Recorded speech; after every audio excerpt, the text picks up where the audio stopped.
salam wa rahmatullahi wa barakatuh. Peut-on se marier avec un homme ayant fait un crédit dans sa jeunesse pour l'achat d'une maison et y habiter en tant qu'épouse? Si l'homme a fait le grand péché de riba, il est considéré comme dans la situation d'un fasiq. La personne qui est considérée dans la situation du fasiq, elle n'est pas équivalente à la femme qui est pieuse.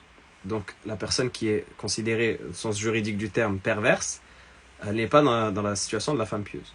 Donc la femme peut demander à ce moment-là, ou peut refuser ce mariage-là, ou peut demander la séparation dans le cas où c'est fait après le mariage. Maintenant, s'il s'est repenti, c'est différent. Mais s'il s'est repenti, il doit faire un certain nombre de choses par rapport à ce bien-là, qu'il a acquis de manière illicite. Mais là, on parle de s'il ne s'est pas repenti. Donc, ensuite, peut-elle habiter avec son mari? Ça, c'est une autre question. Mais la base, c'est que dans sa relation par rapport à son époux, ça va dépendre de la situation de l'époux. Est-ce qu'il a fait cette chose-là après ou avant le mariage? Est-ce qu'il s'est repenti ou pas? Et ça va être évidemment au choix de l'épouse de rester avec lui ou pas. Wa alaykum salam wa rahmatullahi wa barakatuh.